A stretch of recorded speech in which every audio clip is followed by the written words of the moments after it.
오늘 우리가 함께 읽을 하나님의 말씀은 마태복음 4장 18절에서부터 20절까지의 말씀입니다.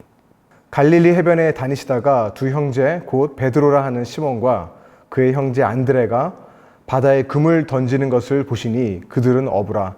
말씀하시되 나를 따라오라. 내가 너희를 사람을 낚는 어부가 되게 하리라 하시니 그들이 곧 그물을 버려두고 예수를 따르니라. 네, 안녕하세요. 더 디사이플 공동체 여러분. 오늘 온라인으로 드려지는 첫 예배입니다. 이렇게 온라인으로 여러분을 만나 뵙게 돼서 저는 너무나 기쁘고요. 지금 제 앞에는 아무도 없습니다. 아무도 없고 지금 카메라 2대와 촬영을 돕는 2분만 제 앞에 있습니다.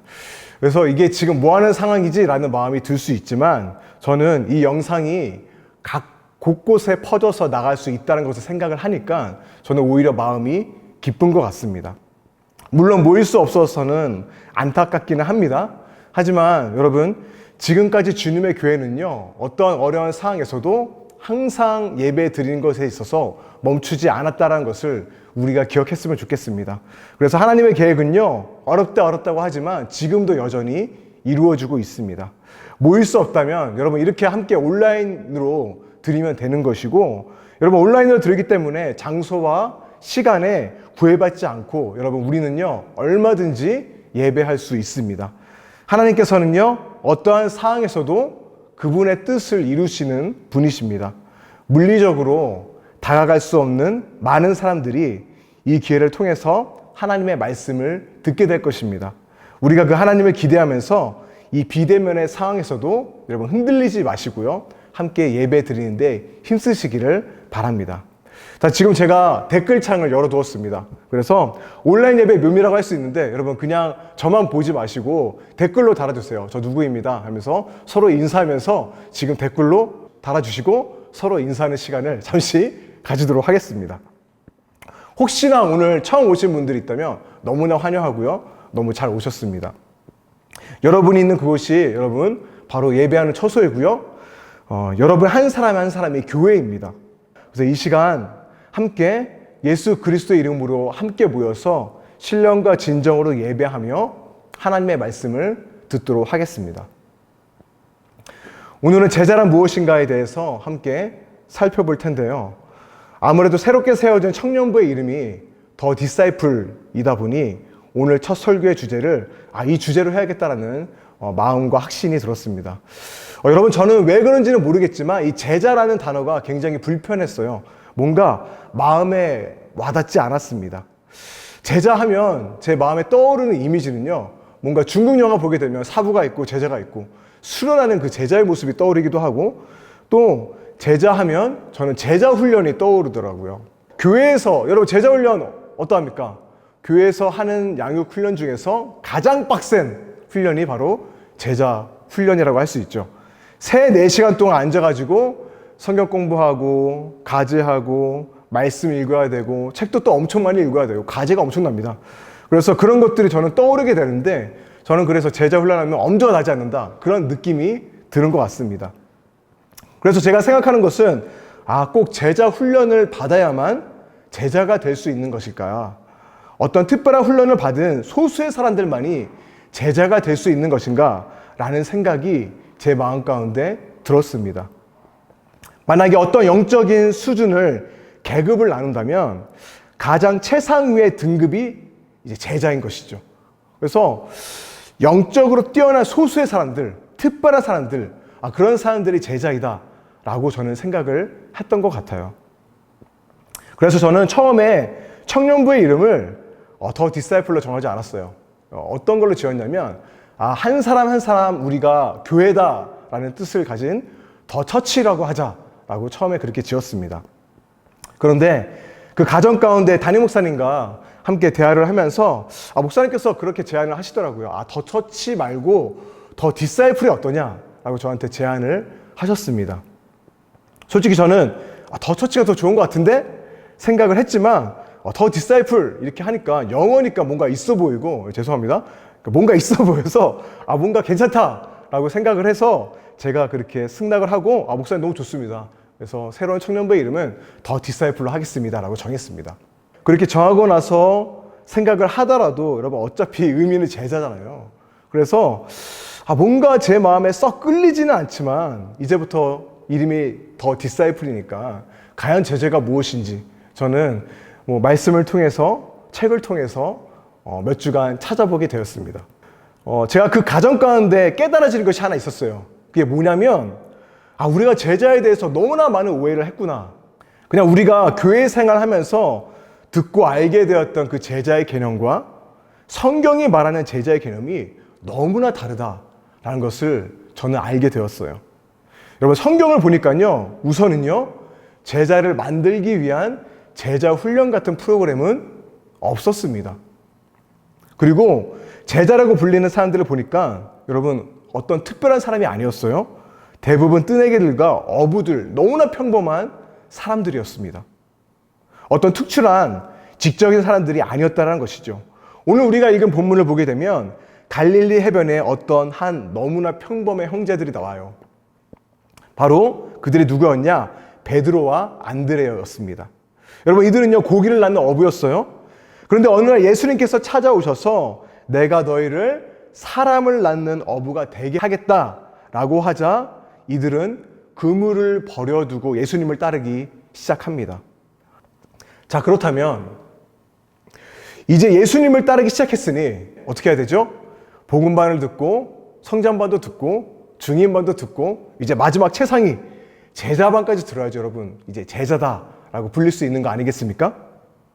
그런데 여러분 바로 다음 장에 5장으로 넘어가자마자 여러분 우리가 발견할 수 있는 게 뭐냐면 5장 1절을 보게 되니까 어떻게 되어 있냐면 예수께서 무리를 보시고 산에 올라가 앉으시니 누가 나온다고 이야기하고 있죠?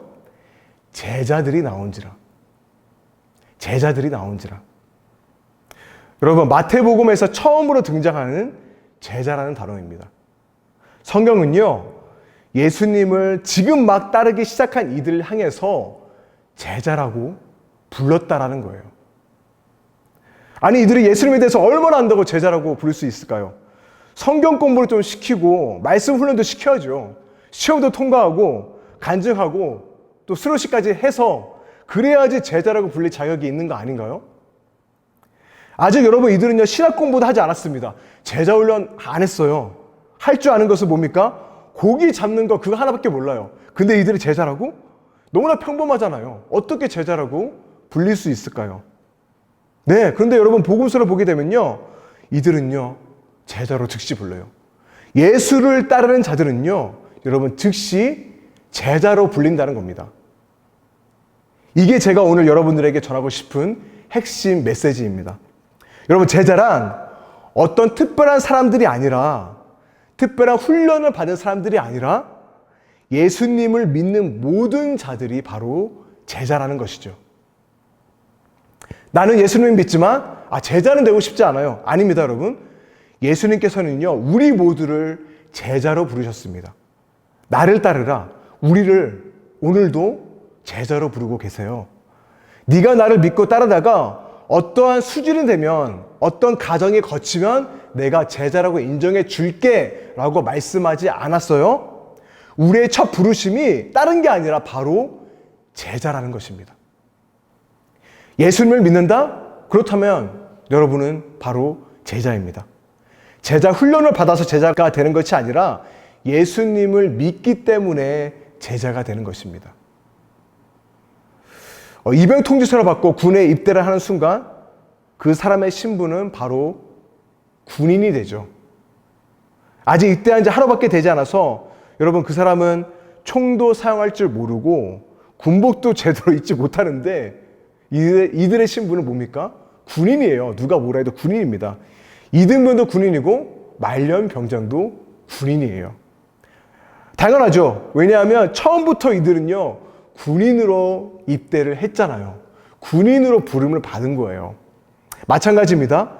예수님께서 우리를 부르실 때 나를 따르라, 처음부터 우리를 제자로 부르신 것입니다. 여러분 이것이 제가 오늘 말하고 싶은 첫 번째 주제입니다. 수준과 자격의 문제가 아닙니다. 부르심의 문제예요. 예수님은 우리 모두를 처음부터 제자로 부르셨다라는 것입니다. 그러면 그 다음에 그와 관련해서 두 번째로 나누고 싶은 주제인데요. 예수님의 제자가 된다는 것은 여러분 자격의 문제가 아니라 정체성의 문제다라는 것입니다. 여러분들은 어떠한 자로 부름 받으셨습니까? 혹시 오늘날 우리는 예수님께서 부르신 그 제자로의 부르심을 잊고 있는 것은 아닐까요? 군인으로 부름받은 자들은 그 정체성이 군인이기 때문에 어찌되었든 이전의 삶의 방식을 던져버리고 군인으로서의 규칙과 삶의 방법을 살아가야 합니다. 당연하죠. 왜냐하면 여러분 정체성이 삶의 방향을 결정하기 때문입니다. 내가 아버지라면 아버지로서의 모습을, 아버지로서의 삶을 살아가야 하죠. 내가 교사라면 교사로서의 모습을, 교사로서의 삶을 살아가야 합니다. 내가 음악가라면 여러분 다른 직업의 모습으로 살아갈 수 없습니다. 음악가로서의 삶을 살아가야 하는 것입니다.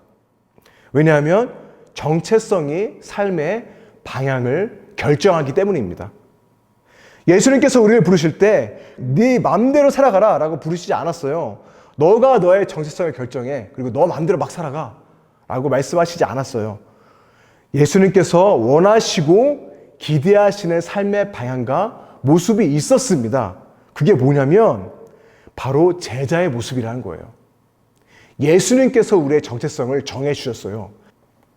우리는 제자로서의 삶을 살아가기 위해 부름받은 자들입니다. 우리 모두는 제자예요.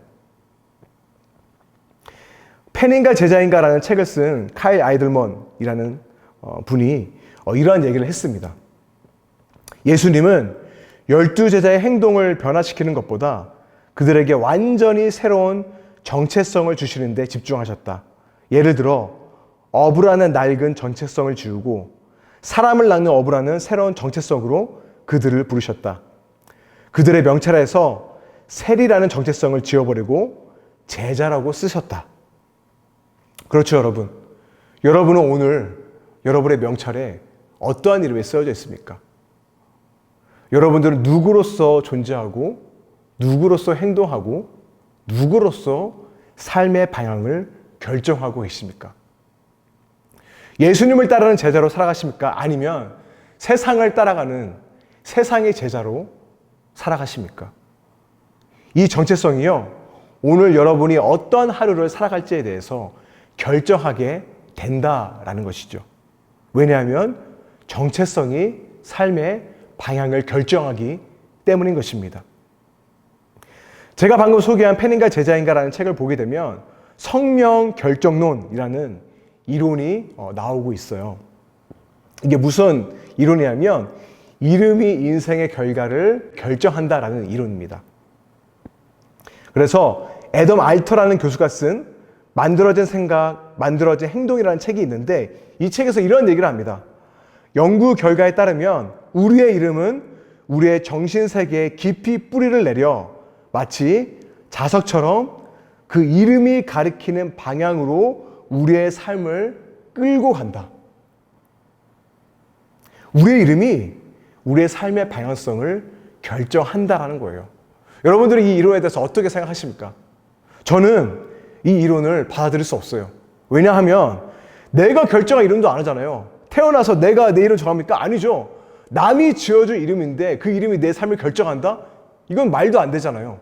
불공평합니다. 하지만 그럼에도 불구하고 우리가 이 이론을 완전히 배제할 수 없는 이유는 우리가 누구인가라는 정체성이요, 우리의 삶의 방향을 자석처럼 이끌고 간다라는 것입니다. 영향을 줄 수밖에 없어요. 내가 누구인가라고 생각하는 그 모습으로 우리는 살아가게 된다라는 것입니다.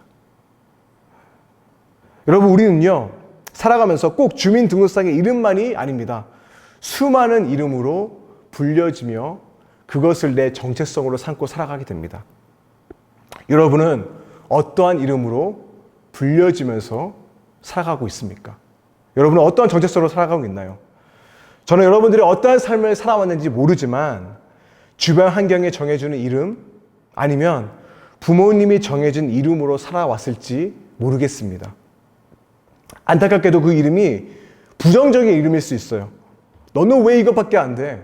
너는 실패자야. 너는 항상 나에게 실망을 줘. 좀 더 노력해봐. 이 기준에 와봐.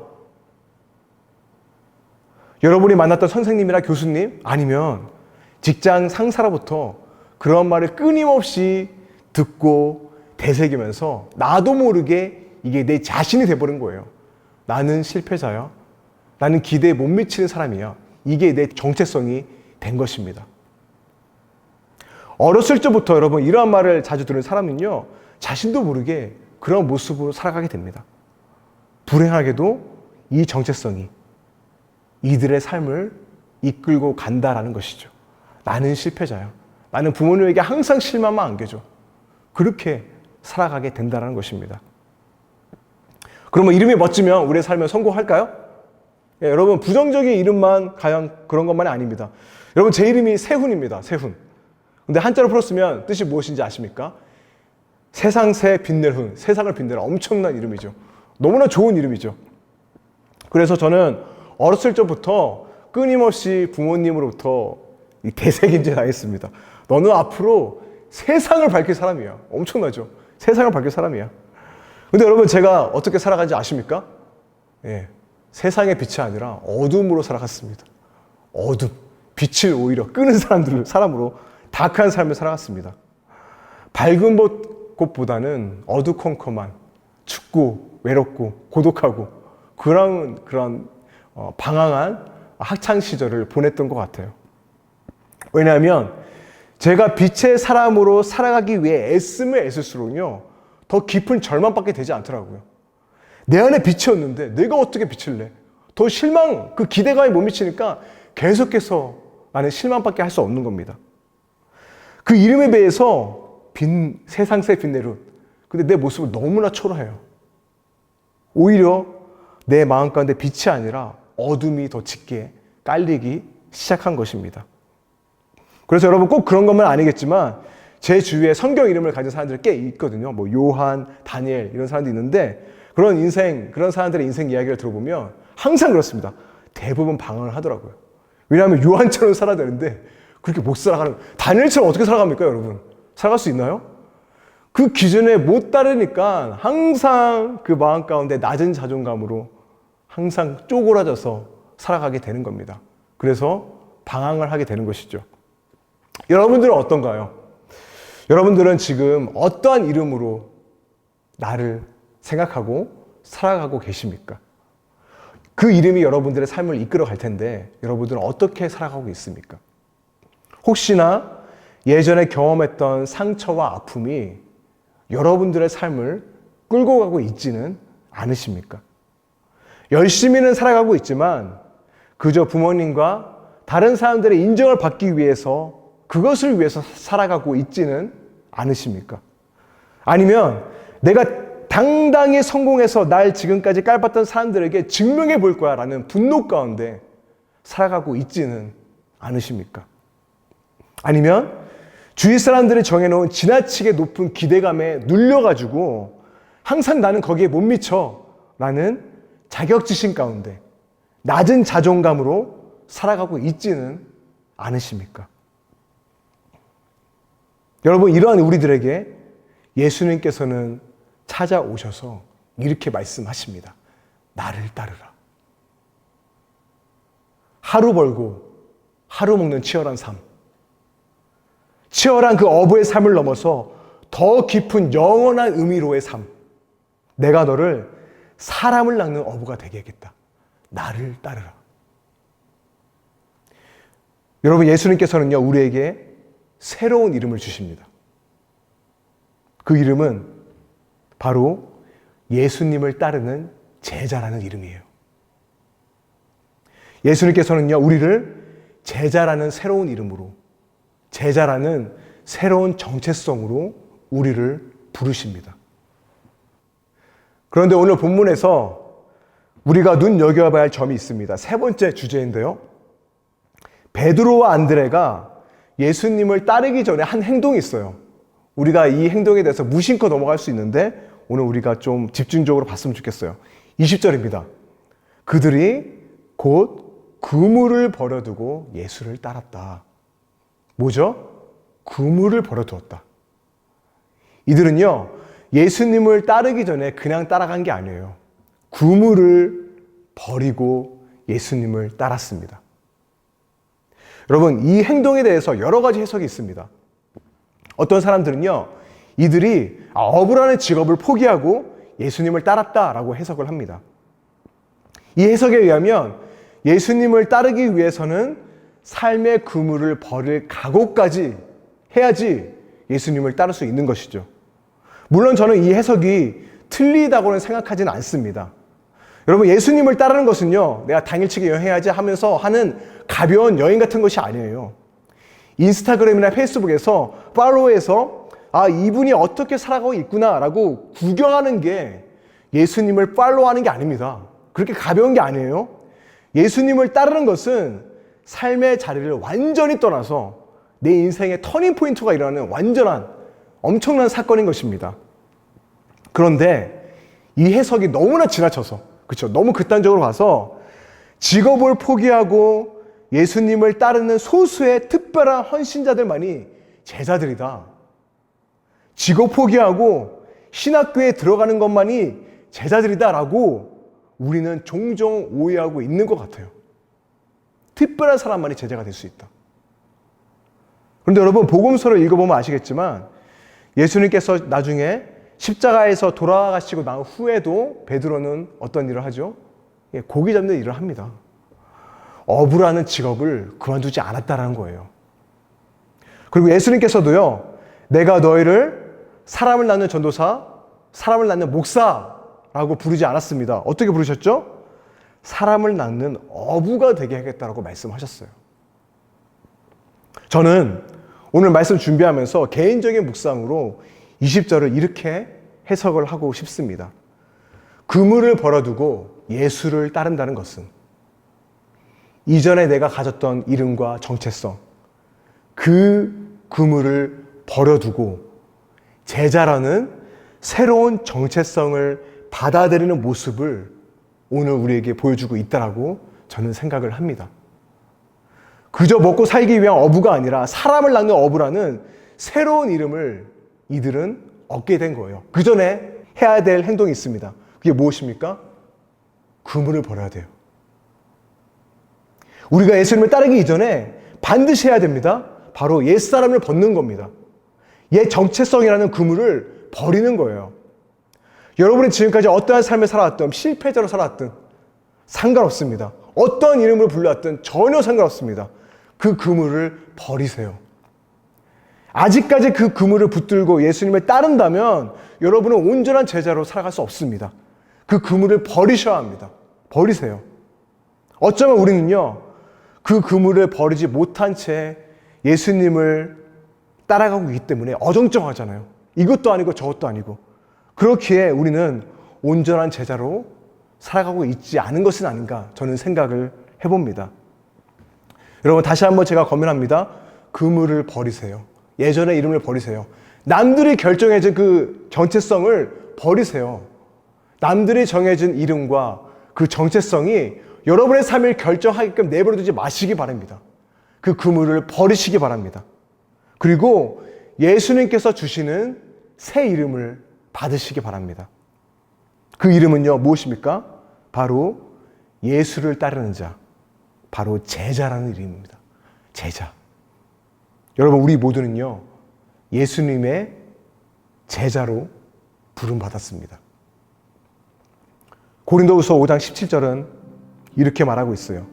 그런즉 누구든지 그리스도 안에 있으면 새로운 피조물이라.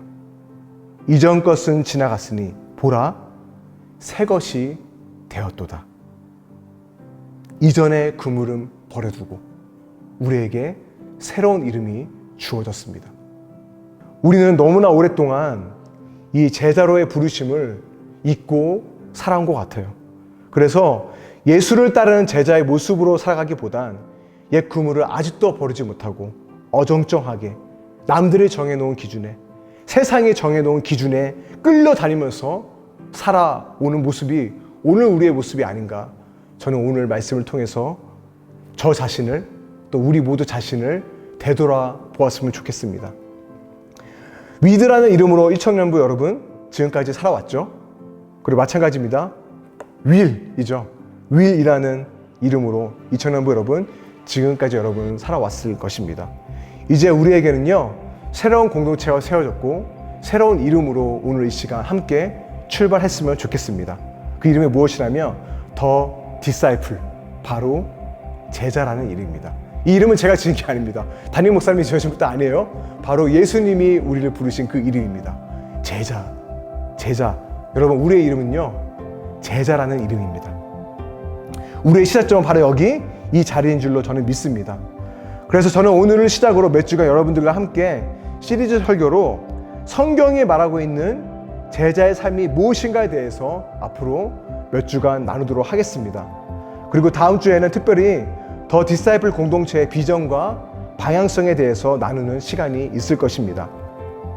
더 디사이플 공동체가 왜 존재해야 되는지, 예수님을 따르는 제자로서 우리가 무엇을 꿈꾸고 어떠한 방향으로 나아갈지에 대해서 나누는 시간이 될 것입니다. 다음 주도 분명히 온라인으로 진행이 될 거예요. 또 유튜브에서 저는 여러분들을 뵙게 될 것입니다. 하지만 여러분 예수님의 이름으로 함께 모여 예배하는 이 자리에 함께 해주시기를 바랍니다. 오늘 설교 정리하도록 하겠습니다. 예수님을 믿는 모든 자들은요 제자로 부름받습니다. 그리고 제자로서의 정체성이 우리의 삶의 방향을 결정합니다. 마지막으로 이전의 정체성의 그물을 버리고 예수님께서 주시는 제자로서의 정체성을 받아들이고 예수님을 따르시기를 바랍니다. 이 시간 함께 기도하시겠습니다. 사랑의 주님, 감사드립니다. 우리를 제자로서 부르신 그 부르심에 오늘 우리가 믿음으로 응답하게 하여 주시옵소서. 오늘 1, 2청년부가 함께 연합이 되어서 드리는 첫 예배의 자리입니다. 하는 이 예배 자리의 시작점이 다른 어떤 누구가 아니라 바로 예수님의 제자의 모습으로 살아가는 저희 모두가 되게 하여 주옵소서. 그래서 세상을 따르는 제자가 아니라 오직 예수님만을 따르는 제자로서의 모습으로 살아갈 수 있도록 주님 우리 가운데 역사하여 주옵소서. 제자가 아닌 다른 모습으로 살아왔다면 그 그물을 버려두고 예수를 따르는 제자의 모습으로 살아가게 하여 주옵소서. 그래서 예수님께서 원하시는 모습의 방향으로 살아가는 우리 모두가 되게 하여 주시옵소서. 우리 주 예수 그리스도의 이름으로 기도하였습니다. 아멘.